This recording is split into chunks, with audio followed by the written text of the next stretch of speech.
Hello, everyone, and welcome again. I wanted to talk a little bit about the new Death Knight changes for Unholy upcoming in 7.2.5. There wasn't really much, but there was an interesting change to Death Coil that was initially only listed as a cost increase from 45 to 35, but we now know that it comes with a 29% damage increase as well, which is good. It's good for a few reasons. It increases our runic corruption chance to proc per death coil, which is really good. We didn't really need more runes, honestly, but if this does stand, the viability of necrosis does drop kind of considerably, as we already have issues maintaining the resources we need to weave death coil. But on the other hand, this is a buff to rune generation. We didn't really have a major issue with this to begin with, but little victories are important. Indirectly, this is also a buff to Dark Arbiter builds, making Convergence of Fates more important than ever. But what I really wanted to talk about was, with some really small changes, a Dark Arbiter build that's really similar to Breath of Syndragosa could be really viable. And the three changes are as follows.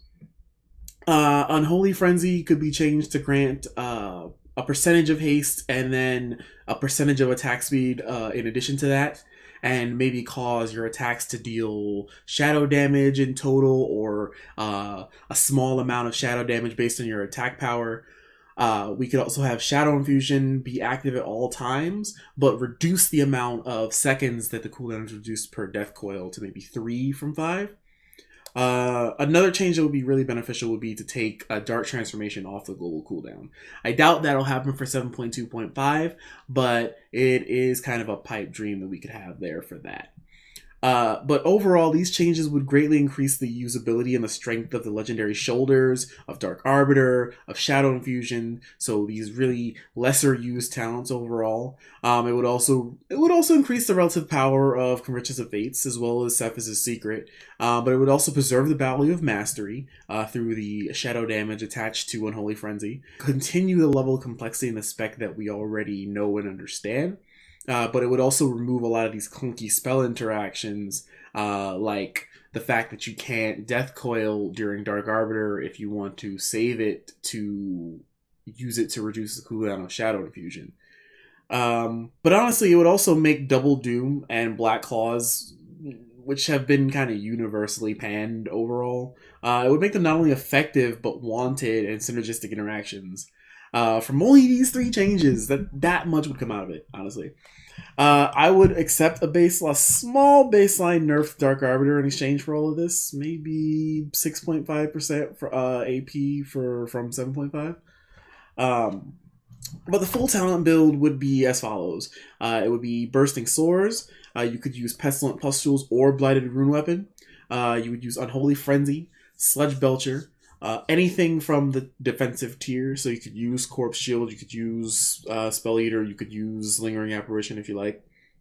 You could use Shadow Infusion or Infected Claws with this build effectively, and you could use Dark Arbiter or Soul Reaper. Dark Arbiter would be the main draw of the build, so you would probably want to use that in most situations, but Soul Reaper could be good in several different scenarios. For this particular setup, your BIS Legendaries would continue to be Instructor's Fourth Lesson, but it would be followed by closely Theorycraft Shoulder Pads, which is actually hard to pronounce when you say it out loud. Cephas' Secret would be really good. In fact, it might be better than Instructor's Fourth Lesson on single target for this particular setup. And then you would also want to use a Vanamore. Blighted Rune Weapon would honestly likely sim stronger, but Pestilent Pustules would also be viable, as this build's wound cycle would be really strong. Shadow Infusion would be a must with the Legendary Shoulders, but Infected Claws could be used as an all-rounder talent choice for the same reasons as Blighted Rune Weapon. Arbiter would be the main draw as a highlight of the build, but Soul Reaper or Defile would be strong in a lot of different situations, so you could have a lot of different options for your final talent depending on what fight you're going into. So this build would be really modular and really interesting. It wouldn't be purely centered around Dark Arbiter, but you could see some really high numbers with her. Overall, it would be a very balanced build. You have a lot of options. It would solve a lot of that issue of, what legendary do I use with Instructor's Fourth Lesson? And if I don't have Instructor's Fourth Lesson, am I screwed? Which is kind of the problem that we're having right now, where the bracers are marginally above everything else, but that margin is what you need to be ahead and what you want to be ahead. But this will also make other legendaries interchangeably strong in a variety of situations, which is really good. And it sounds like the design intent that Blizzard has for the legendaries, where they want you to be using different ones depending on the fight that you're in and depending on what you're looking at. The relic list would likely see some shakeup, with Plague Bearer slipping down the list in favor of Darkest Crusade, Eternal Agony, and potentially Lash of Shadows at third in such a wound cycle build, heavy build. Death Coil Relics might get pushed to fourth, and the top two would be strong in a more general sense, with Darkest Crusade giving you strength and Eternal Agony giving you more uptime on effects like Black Claws and Vile Gas and things like that. A theoretical opener would probably look similar to our current modified opener, what we use with the shoulders. You'll want an army if you're hearing one on pull. Pre-pot. You'll Festering Strike to 6 wounds, or you'll use Black Blighted Rune Weapon to, build up to that Apocalypse. If you take Soul Reaper, you would just Soul Reaper Apocalypse as usual. If you take Dark Arbiter instead of, you would Apocalypse and then Wound Cycle probably to 90 Runic Power or so. Hold your Sudden Dooms, and then basically just spam them out for Dark Arbiter after you hit Dark Transformation. So you would Dark Arbiter, Dark Transformation, spam out your Death Coils, and then you would begin to Wound Cycle again once you run out of RP, and then dump some more Death Coils before your Valkyrie goes down. So essentially after that, you would do your standard rotation, Festering Strike, Scourge Strike. You would also want to use your Death Coils to bleed off your Runic Power until your DA comes up again. Ideally, you want to have Convergence of Fates with this build, but I could see it being really strong without it. With Convergence of Fates, it would allow you to line up your Apocalypse to get the death stacks in order to make your Arbiter a little bit more effective. But even without Convergence of Fates, you could see some really strong numbers single target with this build. As you can see, the ability setup really rewards ability synergy, I think.